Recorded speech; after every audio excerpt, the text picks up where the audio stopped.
이제 12월 달만 되면 대강절이라고 합니다. 제가 입던 이 옷도, 이 색깔도 사실 기다림입니다. 또 때로는 이 색깔을 회개와 기다림이라는 뜻을 갖고 있습니다. 그래서 우리 교회에서는 또 이게 오실 예수 그리스도를 기억하고 기쁜 마음으로 준비하자 하면서 계속 말씀을 전합니다. 대강절이라고 하는 것은 예수 그리스도의 오심을 기다리는 절기입니다. 예수 그리스도가 이 땅에 오시는구나. 그래서 교회력이 시작이 되면서 성탄절을 준비하는 그런 과정입니다. 그래서 한 11월 마지막 주일부터 그 대강절이 시작이 되지요. 그 중에 첫 번째는 구약에서는 오실 메시아라고 하는 그러한 기다림이 있었습니다. 오실 메시아. 그 오실 메시아를 구약에서 기다리다가 신약에 와서는 말씀대로 예수 그리스도께서 성탄이 되었습니다.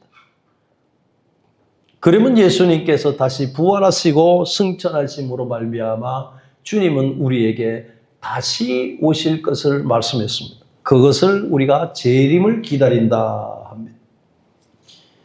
이렇게 매해 맞이하는 이 성탄절은 바로 단순히 성탄 준비만으로 끝나는 게 아닙니다.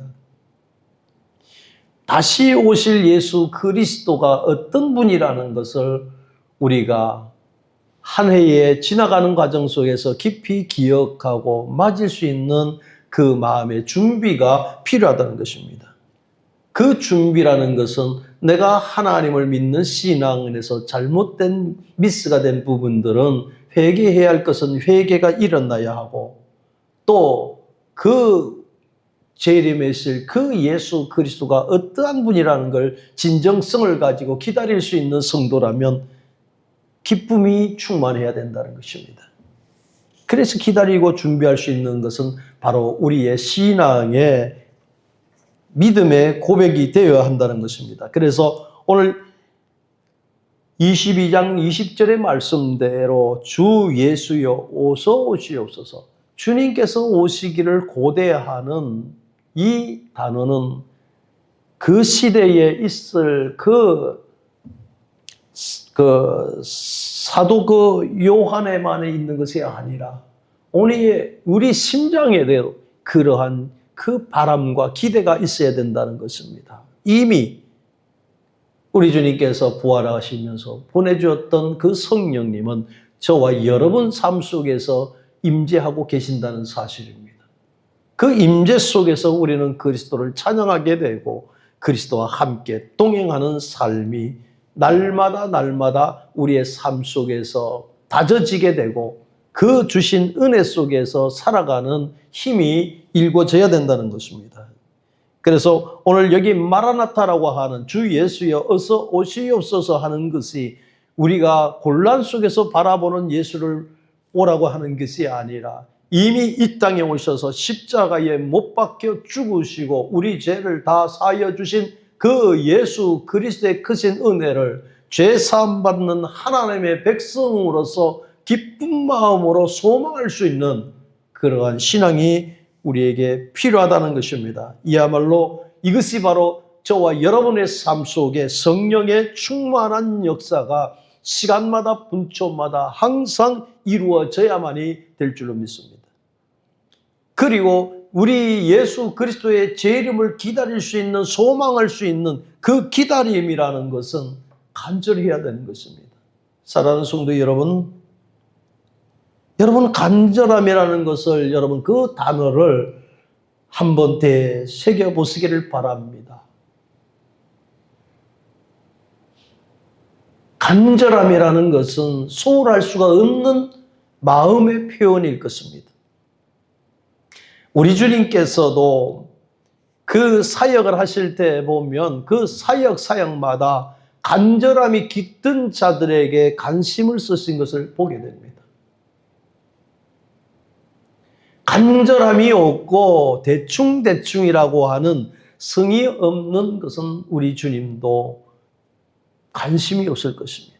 혈루증으로 인하여서 수많은 세월을 보내며 주변 사람에게 손가락질을 받고 한 여성으로서 생활할 수가 없는 그러한 처참한 지경이 있을 때에 주님이라면 나에게 은혜를 베푸지 않겠는가 하는 간절함이 있는 여인이 수많은 군중 속에 찾아 들어가서 이 한 번만이라도 주님을 뵈야 되겠다는 마음으로 그 여인은 옷깃만 만졌습니다. 수많은 사람들이 부대끼고 가는 과정 속에 제자들도 알지 못하는 표현을 주님이 말합니다. 나에게 누가 손을 대었다. 손을 대었다고 하는 것은 나에게 누군가 간절함이 있는 사람이 있어서 내 손에, 내 옷깃에 손을 댄 분이 있다라고 하는 거예요. 주님은 그런 말씀을 했지만 제자들은 그럴 수 없습니다. 이 수많은 사람이 스쳐가고 부대끼는데 그런 사람이 어디 있겠습니까? 그런 거는요. 주님은 나의 능력이 그 여인에게 나갔다는 거예요. 주님의 관심이 거기에 갔다는 거예요. 저는 목회를 하면서도 그렇습니다. 그날이 아니라 그 시간, 그 타임의 포커스는 주님 앞에 맞춰줘야 된다고 저는 말합니다. 그러지 못하고 허비한 시간이 있으면 왠지 그렇게 속이 상합니다. 무슨 일을 하든지 주께 대하듯 하라. 무슨 일을 하든지 주님을 생각하면서 해라. 그래요. 오늘도 이 주변에 우리 이 주차장에 청소를 했습니다만 가랑잎이 왜 이렇게 많은지요? 버려진 담배꽁초가 왜 그렇게 많은지요? 시간을 보내면서 하나님 이들이 피웠던 이 담배꽁초를 주습니다. 하나님 이 낙엽이 그 삶을 다해서 떨어진 이 낙엽을 짚습니다. 주님의 이름으로 합니다.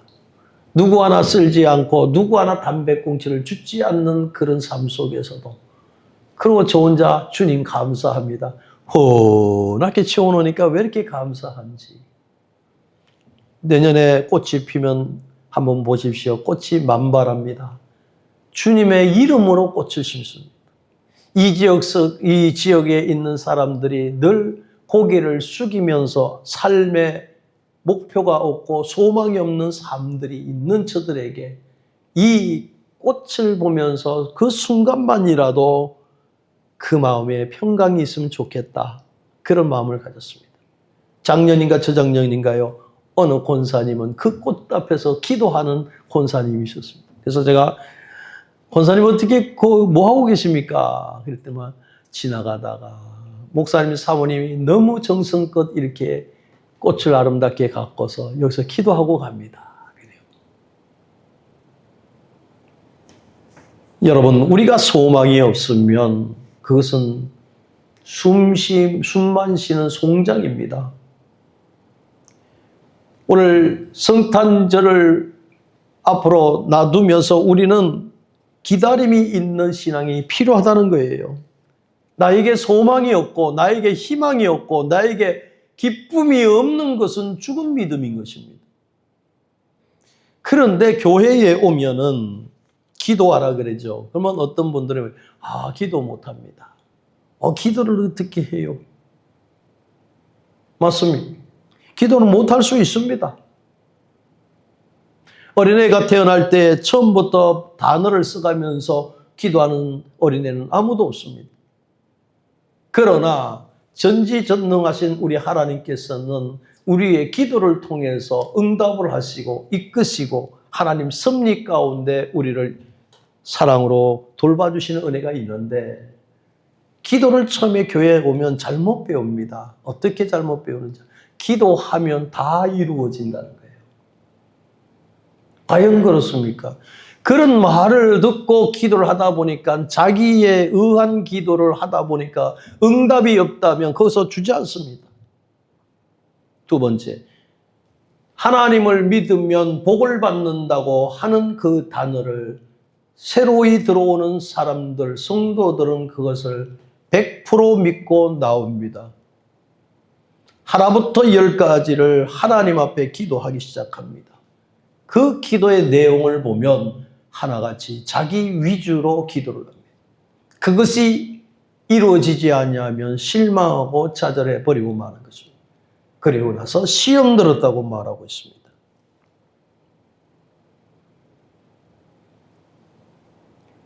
저는 그렇게 말씀드리고 싶습니다.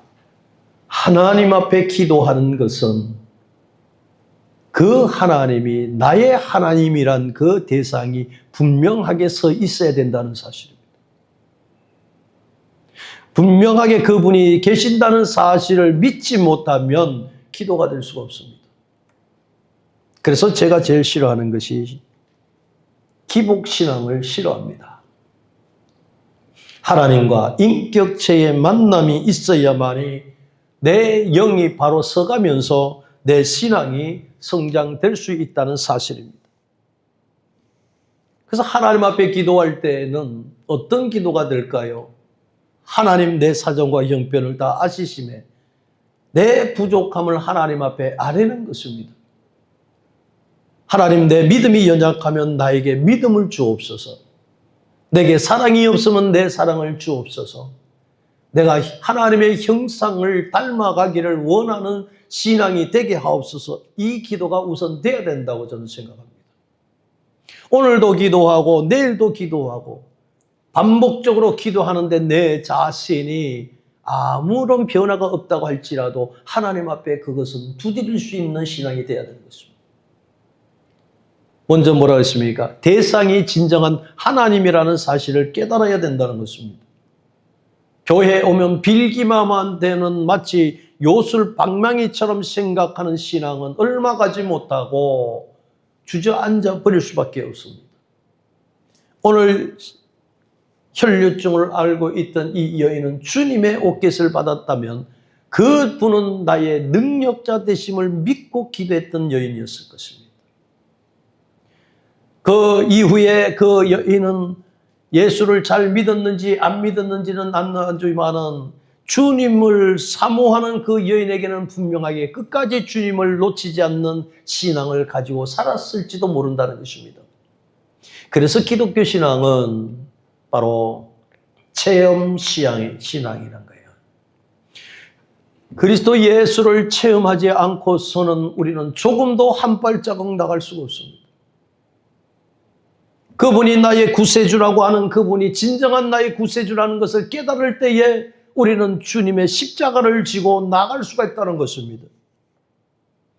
대강절이라고 해서 찬송만 기쁘다 구주 오셨네 마음껏 하고 어느 날 지나고 나면은 사그러지는 그러한 고무풍선에 바람 빠지는 그런 모습과 같은 신앙이 된다면 아무 소용이 없다고 저는 생각합니다. 사랑하는 성도 여러분, 우리는 절기 때마다 매 주일마다 시간마다 우리 신앙은 다져져야 되고 믿음이 성장되기를 소망하는 기다림이 있어야 될 줄로 믿습니다. 그런 신앙만이 주님을 향할 수 있는 아름다운 신앙으로 나갈 수 있다는 사실입니다. 지난번에 우리 시찰에서 제주도를 갔는데 할망바위를 본 적이 있습니다. 서귀포의 외돌개에 있는 할망바위인데 저분이 할망바위입니다 그래요. 그래서 돌 하나가 이렇게 올라와 있는데 뭘 보고 할망바위라 그러냐 내가 물어봤습니다. 여러 번 어떤 목사님이 아니 저기 왼쪽을 보고 오른쪽을 보고 뭐 이렇게 하면은 그렇다는 거예요. 자세가 나온다는 거예요. 앞만 봐도 할망바위는 아닌 것 같아요. 짜집기 하는 것 같기도 하고. 어쨌든 거기에 보면 혼자 이 바위 하나가 길쭉하게 오는데 그게 할망바위라는 거예요. 내용이 참 재밌어요. 그 어느 날 할아버지가 고기를 잡으러 바닷가에 가셨는데 풍랑으로 인해서 할아버지가 돌아오지를 못했다는 거예요. 할아버지가 바닷가에 가셔서 그 고기를 잡으러 가셨다. 그러면 그 할아버지하고 살았던 세월이 있었지 않겠는가? 미운정, 고운정 다 들었을 텐데 생계를 위해서 할아버지는 또 그 바다로 나가시지 않았는가? 그 할아버지가 돌아오지 아니하는데 간절히 맨날 바닷가에 가서 하염없이 그 돌아오기만을 기다리고 염원하는 그 할머니가 통곡하며 기다렸다는 거예요. 세월이 지나서 그러다 보니까 너무너무 지친 나머지 그 바위가 할망바위가 됐다. 그래요. 그래서 외돌개가 되었대요. 외돌개가. 그 얘기를 더 듣고 나니까 제가 마음이 그래요. 기다립니다. 얼마나 애절하게 기도하고 얼마나 통곡하고 보고 싶었으면 저렇게 바위가 됐을 정도가. 예. 사랑하는 성도 여러분, 저는 그렇게 생각합니다. 오늘 설교 서두에 간절함이라는 단어를 여러분한테 말씀드렸었어요. 나는 진정으로 주님을 간절하게 바라는가?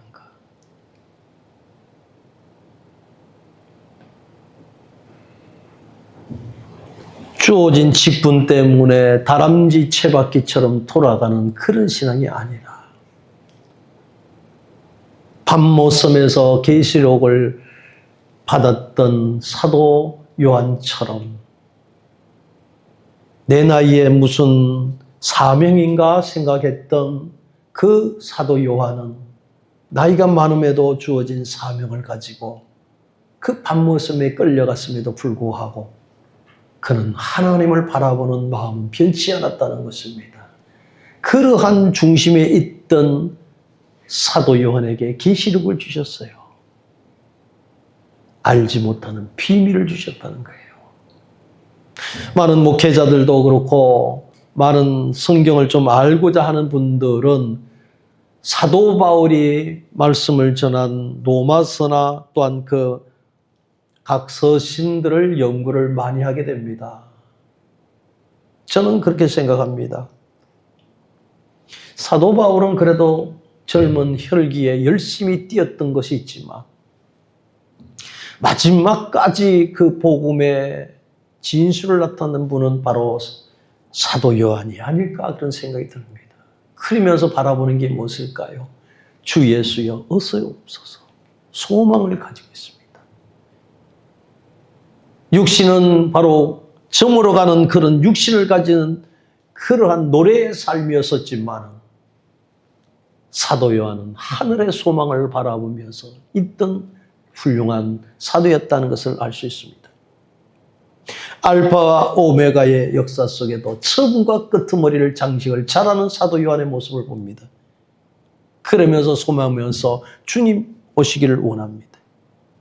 기다릴 수 있는 자, 기다림을 애타게 소망하는 자, 설레는 마음으로 하는 자.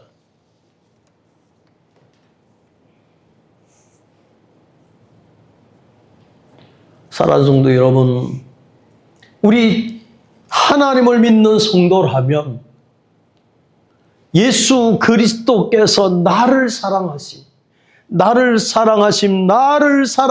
성경에도 써있다면 찬송은 수십 번 불러본지만은 주님이 나를 사랑하심에 나는 얼마나 응대하고 있는 삶이었느냐 하는 거예요.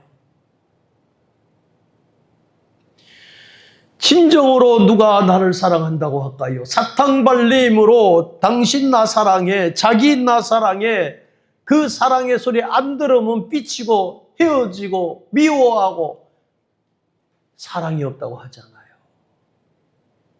그런데 우리 주님은 그 사랑을 그저 내주셨어요. 우리가 말하는 선물입니다. 선물도 너무 마음 아픈 선물입니다. 신학교 다닐 때에 어떤 목사님이 설교하시는데 주님이 기쁘게 사시다가 십자가에 못 박혀 죽으셨다는 거예요. 제가 화를 막 냈어요. 그때는 죽는 사람이 어떻게 기쁘게 죽을 수가 있느냐. 바늘로 찔러도 아파가지고 호들갑을 떠는데 어떻게 기쁘게 죽느냐. 그게 의문이 계속 갔어요. 그런데 거기가 나중에 알고 보니까 기쁘게 죽는 그 이유가 사랑이었다고요. 사랑이었어요. 이 땅에 오셔서 억만 가지 죄를 사해 주시기 위해서 저와 여러분들을 위해서 그 사랑으로 십자가에 매달리면서 기쁘게 주시거든요. 우리가 회개하고 우리가 하나님 앞에 거듭난 삶을 살기 위한 그 비전을 아시기에 주님은 돌아가시면서 다 이루었다. 다 이루었다.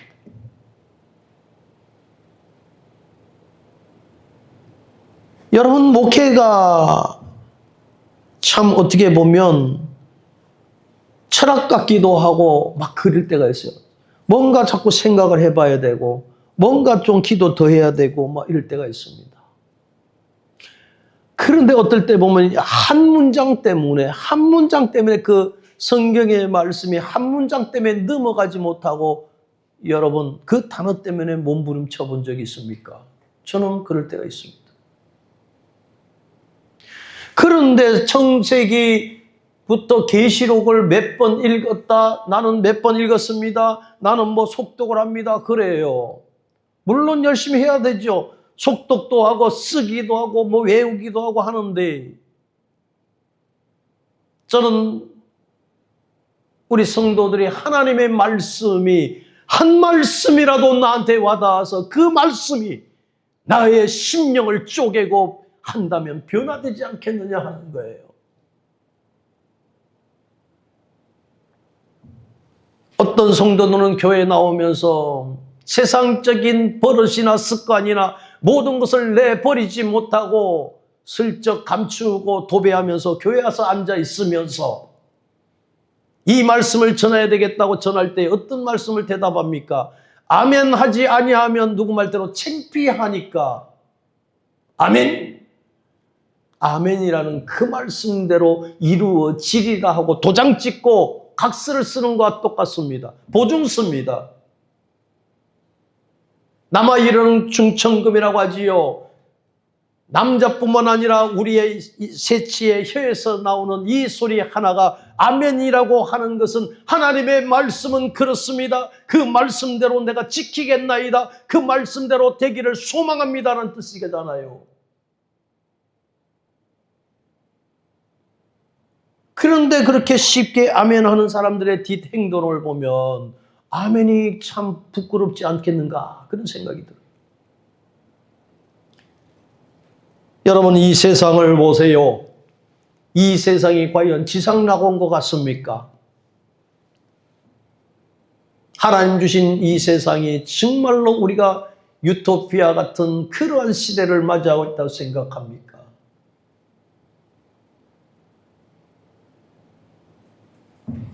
지금은 자다가 깰 때가 된 것이고 지금은 나라와 민족을 위해서 기도할 때고 내 한 몸이 희생한다면 하나님의 영광이 나타난다면 희생할 줄 아는 신앙의 각오가 있는 시대가 된 것입니다.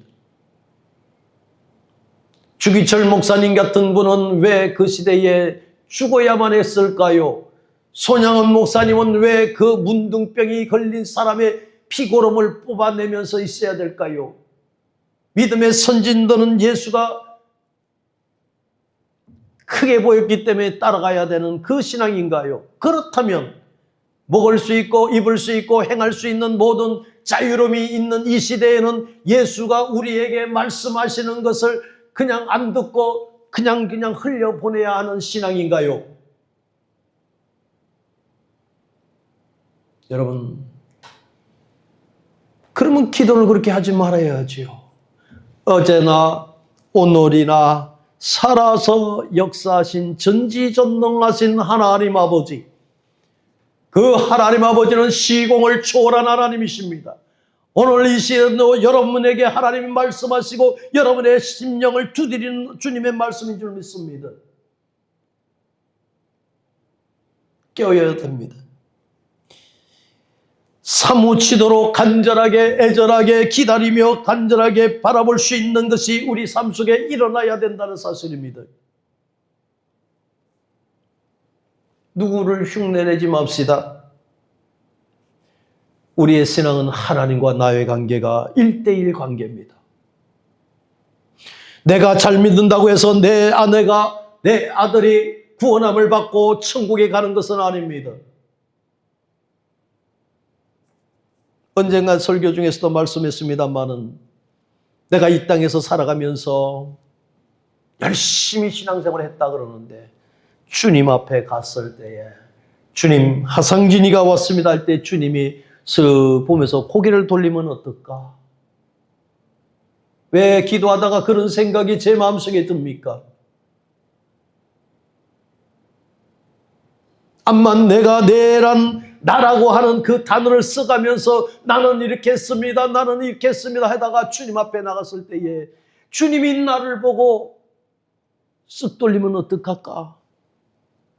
스데반은 돌을 맞아가면서 그 순교의 그 장소에 있을 때에 주님께서는 주님의 보좌에서 벌떡 일어났다는 것은 주님이 그 자기가 사랑하는 그 스데반은 얼마나 사랑했기에 그 보좌에서 이렇게 났겠냐.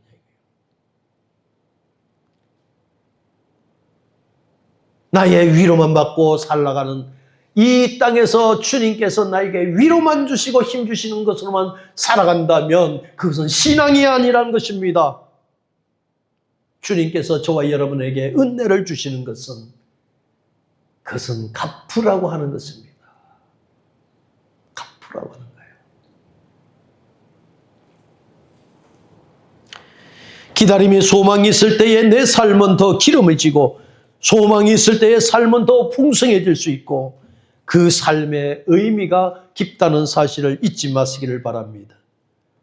5절부터 7절 보면 나오는 그 말씀이 바로 고린도전서 1장 5절 보면 너희가 그 안에서 모든 일을 곧 모든 언변과 모든 지식의 풍족함으로 그리스도의 증거가 너희 중에 경고하게 되어 그랬습니다. 그러면서 1장 7절에는 말씀을 우리 주 예수 그리스도의 나타내심을 기다림이라.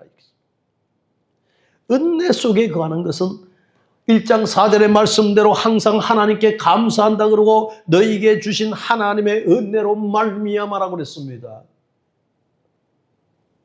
바울의 전하는 편지 속에서 보면 하나님이 주신 그 은혜를 조금도 내팽개치지 않고 귀담아 듣고 귀담아 쓰는 서신을 보게 되는 것입니다. 왜 그럴까요? 자기가 과거에 잘못된 하나님을 알았기 때문에 그렇습니다. 그러다가 다메섹 도상에서 바울은 그 주님의 음성을 들었습니다. 그리고 목숨 걸고 삽니다. 고린도 교회뿐만 아니라 여러 교회를 다니면서 복음을 전했지만 그 지방들에 있는 모든 장로들이 울면서 바로 사도 바울을 붙들고 있습니다. 그런데 사도 바울이 결국은 뭡니까? 그들을 다 뿌리치고 나는 로마에 가서 복음을 전할 사명이 있다. 안주하지 않습니다. 이만큼 주의 크신 능력을 받았으면 어떠한 일을 감당할 수 있는 능력이 있고 모든 사람에게 칭송을 받는 그런 자리에 있지만은 바울이라는 그 이름 자체로 작은 자로 그는 겸손하게 주님을 섬기면서 살아갔던 그 사도였다는 걸 봅니다. 그리고 그 좋은 위치 생각하지 않습니다. 나는 로마에 가서 복음을 전하다가 순교할 것이라는 걸 분명히 말씀하고 있습니다.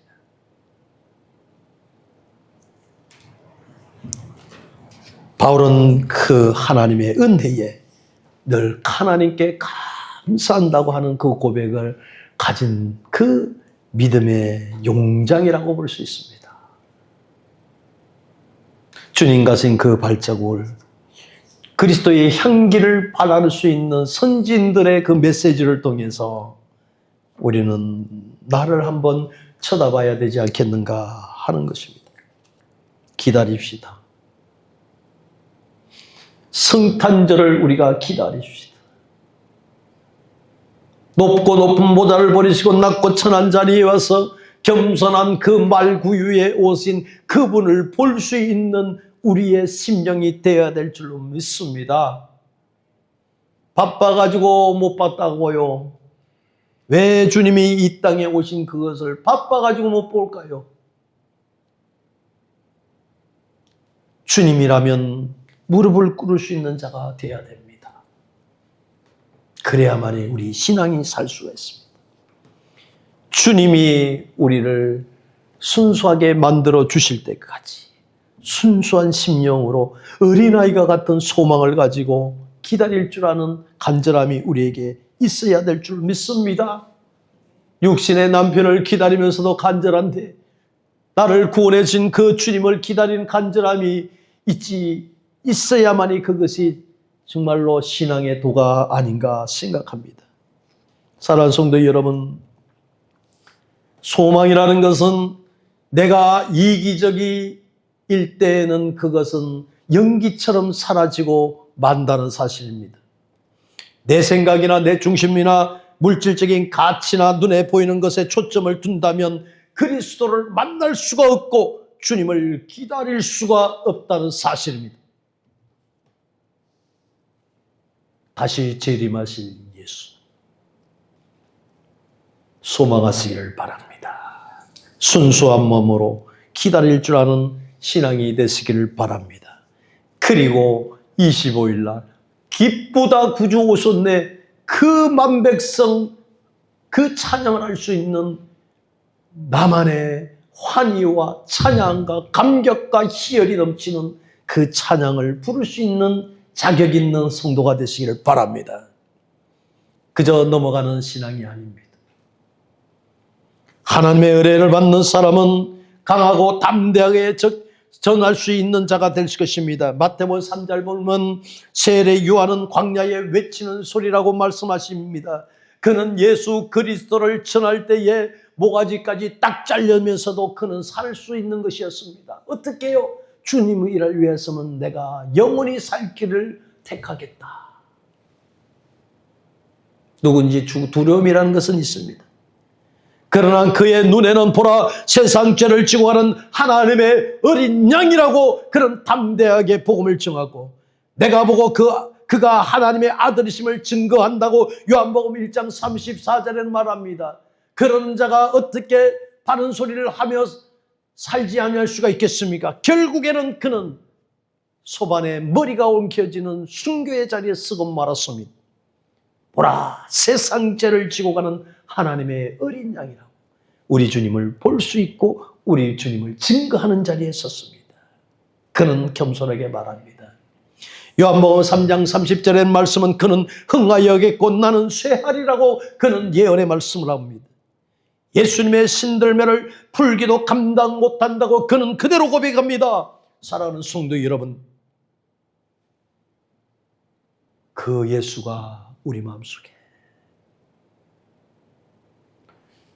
보좌를 버리시고 그 구유에 우리를 위해서 십자가에 그리고 다시 재림하실 그걸 소망하기를 기다리고 계신 줄 믿습니다. 주님은 우리를 위해서 기도합니다.